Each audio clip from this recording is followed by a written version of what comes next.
Storytime with Dave Booker. Appreciate you coming back.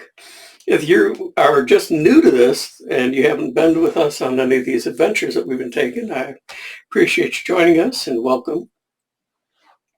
Today we're going to continue with Time Is, our first book in the Time Is series.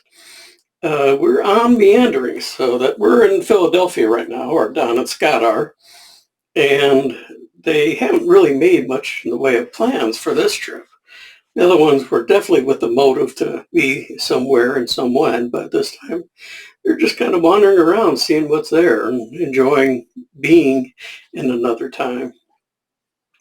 So we are, as I said, on Meanderings, and these are my new books. They're all on direct to digital, draft to digital, so plenty of them out there. So if you ever get the chance to look them up, there's not only the Time Is series, but there's also A Glimpse of My Short, Another Glimpse, Artistic Endeavors, and one of my favorites, which I will be reading from soon, The Reluctant Left Hand of God. So lots of fun stuff to choose from. So anyways, let's get on with this. The next morning broke warm and refreshing.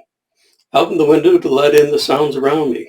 Birds, hundreds of birds singing, the soft rumble of carts and the clip-clop of horses passing. In the distance, I could hear the church bell tolling 8 o'clock. Well, definitely time to be up and doing. I poured some water from a smaller pitcher into the pedestal bowl and splashed my face. Drying off, I found myself humming some of the tunes from yesterday. Dressing quickly, I hurried downstairs into the pub area to see about some breakfast. Just as I sat down, Scott came tripping in. He had stumbled over the doorframe and almost fell into his seat. "Well, that's the way to make an entrance," I said, laughing. He kicked my shins as he adjusted his chair. In short order, the innkeeper placed 2 bowls of cornmeal mush in front of us with a small pitcher of molasses. To the side, he placed a loaf of bread and a jar of marmalade. As we ate, we talked over our plans for the day. "Don, I was wondering if you would care to have a bit of time to wander by yourself." I had to think about that for a second. "Well, what do you intend to do today? Visit the House of Ill Repute again?" He blushed but shook his head. "I just feel like spending time at the greens today. Maybe play a few rounds of lawn bowling or something. I'm just enjoying relaxing. How about you?" He slumped back in his chair as he finished off the last of the bread. "I don't know, guess I'll just walk down to the river. I saw a small settlement down there on the other side. I think I'll check it out." I stretched, rose, and looked down at Scott.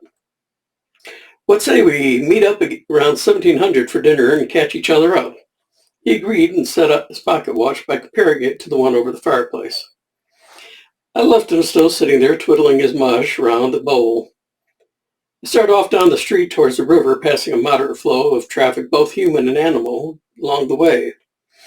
It was only about 2 miles from our hotel to the river. I stopped every now and then and sat on a bench under a tree to just luxuriate in being there. Unfortunately, the closer I got to the river, the more mosquitoes I found. I stopped off at a bank and traded in some of my silver for paper money. Oddly enough, some was in fractions of a dollar, but not like a dime or quarter or something, but in sixths. I ended up with quite a bit of paper and stuffed it into my pocketbook. Kept a few smaller denominations in my trousers. Walking a little further, I was at the river. It was a slow moving for such a wide one. At the dock, I approached a ferry and asked to be taken across by the young man who ran it. He seemed to be about 15 and wore trousers held up with string and a shirt about 2 sizes too big for him. I was surprised to see him wearing what looked like handmade moccasins. I handed him a few dollars for the trip over, and he looked at me surprised but didn't say anything except thanks. The current pulled us downstream, and he expertly guided the ferry to the dock on the other side. I tried to engage him in conversation, but he seemed disinclined to talk. After we landed safely on the other side, I was curious how he would return, so I sat down on a nearby stump and watched to see what happened. On a branch were a couple of mules that he attached to a line to. His partner or friend rolled out of a nearby tree and guided the mules up the riverbank with the craft in tow. Then the teen on board guided it away from the bank. The person in the ferry went all the way up to the river to where it branched off to the right. I could just make out a sign that advertised Don Harper's Ferry. From there he picked up a few passengers and guided it downstream to the Philadelphia side dock. I was on the West Jersey side, and there were hardly any houses nearby. A few were located close to the river with the farms behind, a few more scattered farther away. Near the dock I saw a wide and long strip of earth they had been trodden down and looked to be a half-mile long. There were makeshift flags at the start and at the end. It made me think of a drag strip. Behind me I heard several horses coming over and a crowd of people following. I joined the people behind the fence line. Asked a man in leather breeches and a vest what was going on. Jack Finney and Tom Palters are going to race, and there's several more coming over from the Philly side to do the same. I noticed that the ferry once more is approaching with a load of horses and people. The first riders wore yellow and green ribbons from their arms. At a wooden table was a man taking in money based on colors. What you wagered was doubled if you won, and the monies from those who lost went to the bookie. I put down a $5 on yellow, which I deduced was Jack Finney's horse. More money was being bet on the other side, so I figured I was on to a loser here. My friend in the leather vest laughed when I told him what I did. You might just as well have thrown your money in the river, my friend. The riders lined up and a horn blasted. The horses leapt off the line and flew to the end. A flag at the far end was raised with a yellow ribbon on it told the winner. I won $10 and decided against betting on the next race. I didn't want to bet again and lose all my money. I have a problem when I bet. I usually win, but I play too long and start losing everything. The next race was between Dan Patch and Rex Thomas. Dan Patch's horse looked a little skittish, but Jack, my new friend, put it down to the horse being raring to go. It sure was. It went off before the starting horn got halfway down the field, then veered off towards the river, Duncan Dan. I asked Jack why so many people come from Philadelphia to race here. He gave me a quizzical look and asked if I hadn't seen the notices. I hadn't and told him so. Garnish has banned all forms of gambling and entertainment while the war continues. No racing, no cockfighting, no large parties. But since we're kind of out of sight over here, they turned a blind eye. I'd seen enough of racing and wandered off to explore the surrounding areas. I headed towards a barn near the river's edge. Several horses were outside, and there was a loud clanging from within. I poked my head in to see what was going on. The blacksmith was working at his anvil, and I must have made, some noise because he looked up. Hey, come on in, give me a hand. I'm behind and ran out of nails. I could use some help if you don't mind. I'd never made nails before, and I told him so. But if you show me what to do, I can make you as many as you want. I don't mind, and it would be fun to learn something new. Pulled a rod of metal out of the fire, placing the tip on the anvil, and started squaring off the tip by pounding it turn, pound, turn, pound, turn. Then he moved further back and doing the same thing, only leaving the front at a point. When it was just about an inch long, he checked it in a thick, round gauge with a square center. After checking, he reheated it and brought it over to what looked like a hatchet blade stuck upside down into the bench. Turning the nail, he pounded until the nail was close to being separated. Heated it up once more and placed it back in the gauge. This time the nail was laid into the hole on the anvil with the gauge resting above. He separated the nail and pounded the top to make the head. It had taken about 3 minutes to complete. He had me try, and I did everything in the right order, and it looked close to his. However, it took me just under 8 minutes. You'll get faster as you do more. He handed me about a dozen rods and sent me to work while he made the horseshoes. Surprisingly, I did get faster and better. I handed him the first 6 by the time he was done making the shoe for one of the horses outside. I put the rest into a copper bowl he had given me as I finished them. By the time I had finished all the rods, he was done with the 2 horses outside and another that had come in while we were working. Excuse me.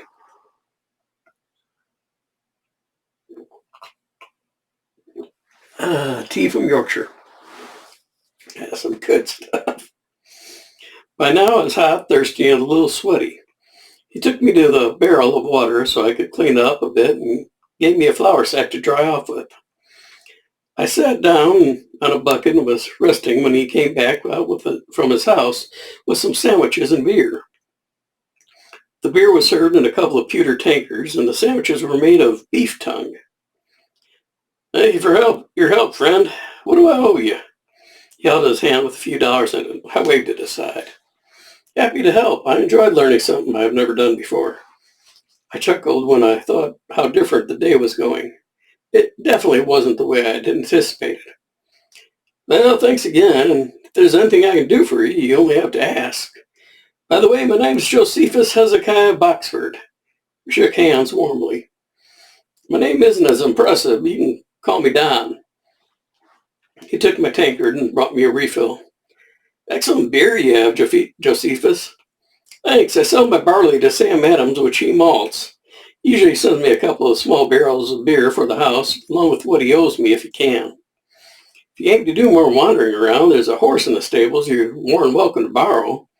His name is the General. He hasn't had his exercise, so it'd do him good. Just give him a feed and brush him down when you get back. He took a long pull at his tankard, draining it easily. I liked this friendly blacksmith. He was tall as me, but almost twice as broad. His right hand was huge, and his forearms looked like Popeye's. He leaned back against the post and closed his eyes. It's been a long day. I was at the races yesterday and fell behind. Shouldn't have gone, but I needed a bit of fun. I surely appreciate the help today. I surely do. The next thing I knew, he was fast asleep, his head against the post, mouth wide open, and his beard pointing straight forward as he snored. I put the tankard on his bench and made my way out of the barn and into the stable as quiet as I could. The General was a Morgan and all of 16 hands high, strongly muscled with a high arch to his neck. I found a crate to stand on as I put the blanket and saddle on him. Checked everything, then walked him out of the stall and onto the road. I tried to remember everything I could about riding, as I hadn't done it in years, and that was only on trails. I was lucky that this horse was quiet and would respond to the slightest touch. I headed for a forested area at a slow walk, enjoying the sensations. As we entered the forest, small animals bounded out of our way. Rabbits were plentiful and squirrels leapt from tree to tree. Songs of birds filled the air. I was watching the animals' amusing antics when I should have been watching the trail. I got knocked off my horse by a low-hanging branch. Following a clearing, I came on the first of several cabins along a dirt road. A young man and woman were working in a kitchen garden with hoe and stakes. They both looked up at the sound of my horse, and I waved. I waved back and would have stopped to talk, but they immediately went back to work. The second house was owned by a German. His name was carved onto the fence. Franz Hankstetter. He was just finishing butchering a hog. Most of the meat was being smoked, but a few chunks were left on the table by his side. Good afternoon, I called. He glanced up. After looking me over carefully, he beckoned me over. Do you know Josephus well? He asked. Not very well. I've been helping him by making some nails for him. He let me use his horse to give it a bit of exercise, I explained. Well, since you're helping people out today, how about giving me a hand? He pointed to the table. I brought the General in and tied him up to the side of the smokestack. I'll help in anything you need, but you may have to teach me how to do it. He took the meat into a large knife and started cutting it into much smaller bits. Then he handed me the knife to carry on. While I was doing that, he was taking some long white things, and rinsing them thoroughly. As he stretched and rinsed them, I realized they were pig intestines. He rinsed out the bucket and filled it with clean water, then placed the intestines in to keep them fresh. By the time he was done, I had cut the pork up. He placed the pieces in a wooden bowl and seasoned them with fresh and dried spices, salt, and peppercorns. Next, he shredded the meat about 3 times, adding a little fat each time. He separated the meat into 2 large wooden bowls and gave one to me. Looking at me with curiosity, he asked, "Have you ever stuffed sausages before?" Well, I said I hadn't. He took an intestine, tied one end, and held the other open with a thumb and forefinger. Then he grabbed a handful of the meat, and using his fingers like a press, he forced the meat into the casing. After each handful, he would move the meat down the case. Years of experience had made him very quick at filling them and tying them off. He wrapped the coil around a thick stick and put it into the smokehouse. I did my best to emulate him, but I was slower by a big margin. He showed me how to wrap my fingers around the meat and roll my fingers forward to force it easier into the sausage casing. Now I'm going to kind of explain this to you. Years ago, when I was about 14 or so, I worked for a German butcher shop. After a few years, they made me a Wurstmacher. In fact, they said I was the worst mucker they ever had. And what I do is they had this big buffalo chopper, and all the meat and eggs and all the seasonings, everything would go into this buffalo chopper. You'd turn it on, and it'd basically make it into a paste. Then you take that, big handfuls, put it onto this metal table, and they didn't have a pressure machine which would force the stuff through, at least not at first. They did eventually. So I had to learn how to do what they're talking about here and hold the intestines. I'd wrap it around and fold it backwards so the opening was going into the end of it. Take a big handful of the meat, and then your hand would go like this, just kind of squeezing it down. So when you're doing this, it's all going into the casing, and then you just slide it down and put some more in and work it way down. And that's how they made sausages. So just a little extra information there. In fact, a lot of things that go on in these books I know about because I've either done them, read about them, or seen YouTube videos.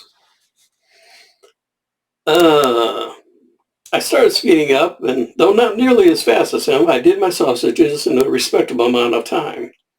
When he finished, he tied up the hams and put them in the smokehouse. Some of the pork cuts he salted and sealed up in barrels. By the time I was done, we had made 14 sausages that were 6 feet long each. He went into the house and handed me a couple of sausages wrapped in paper. "I appreciate your help. Thought you might enjoy these with your supper." I thanked him and placed it into a pouch I was wearing. It took a lot of scrubbing to freshen back up. I shook hands with Franz, untied the general, and decided it might be a good idea to head back. I passed the farmhouse with the young couple. They were sitting outside and resting. We waved to each other as I rode by and went back to deliver the general. Josephus, I really need attention. Josephus was awake and talking to a gentleman outside. The man turned as I rode in, and I almost lost my composure when I realized it was Thomas Jefferson. "Don, I want you to meet a friend. This is Mr. Jefferson from Virginia." We shook hands, and he looked past me towards the horse. "A fine mount you have, sir." I agreed and excused myself to unsaddle him and groom him. I brushed the horse down and watered and fed him. He really was a beauty. I went out and thanked Josephus for the loan, telling him what a magnificent horse he was. Mr. Jefferson asked if I would please bring him out again. I looked at Josephus, who shrugged his shoulders and nodded his head. I led the general out, and Mr. Jefferson examined him thoroughly. "Will you take 250 pounds for him?" "Yes, Josephus." Josephus looked startled. "Sir, I'd be taking your money for more than I paid for him," he repeated. Jefferson waved his hand at the horse. He's a beauty and well worth what I'm offering. Is it a deal? Josephus looked at the horse for a long time. Sir, you've been attempting to buy that horse for a long time. I guess you'll get more use out of him. He will be going to someone who appreciates him. So, agreed. Mr. Jefferson handed over the money and tied the general to the saddle of his horse. With a salute, he mounted and rode up to the dock. Josephus looked after him. He'd wanted that horse for quite a while. I guess it was time to let him go. Good evening, Don, he said as he turned back into the house. I headed up to the river to Dan Cooper's ferry. I paid 40 cents for the ride back, so that explained the look on the team gave me when I went across the first time. I took his replacement the same, as only fair. By the time I got back to the hotel, Scott was already there, sitting outside and playing checkers with the kid. I judged to be about 8. When they finished the game, he gave the child the checker set and waved goodbye to him. For supper, we had the sausages I brought back and roasted potatoes with some cider. Scott described his day bowling on the grass and having lunch with Ben Franklin. Talked about all the interests that Ben Franklin had and how much Franklin enjoyed joking. He had a very well-developed sense of humor. He spent the afternoon telling jokes and drinking. He said the only time Ben was upset was when he talked about being estranged from his son, William, who was a royalist. I told him as his son gets older, I was sure he'd get back in touch with him, which, if my recollections are good, was around 1785.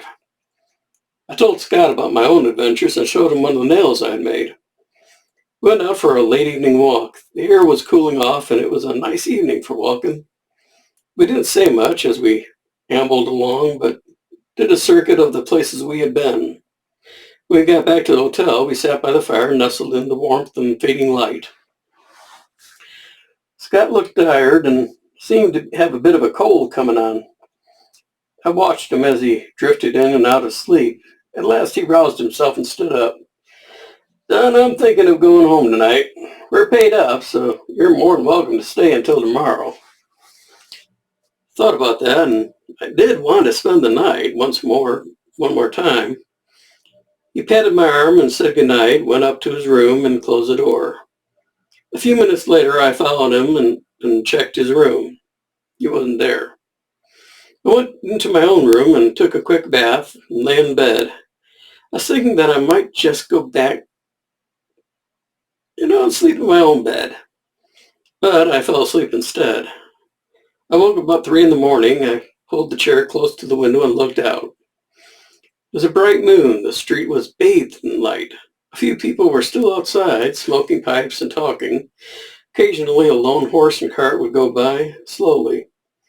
I sat looking out until about 6 a.m, all the time savoring the moments I had left here.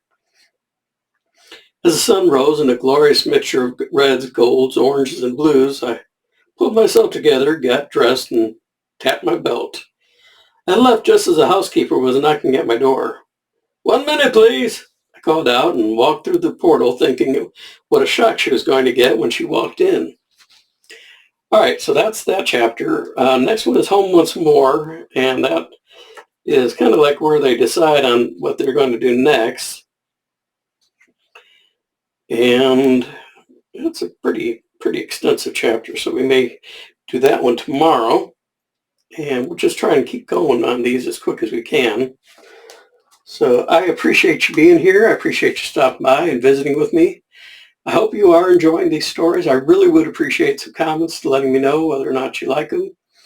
If you're an author and you would like your book read on this series, I'm more than happy to do so. I don't charge. I just like reading books. I guess when you're an author, you kind of have to. So I look forward to seeing you again tomorrow. And thank you again for visiting. You have a good day. And please subscribe, like, comment, all that fun stuff. So I'll talk to you later. If I can see. Nope. See, I can't see you do this.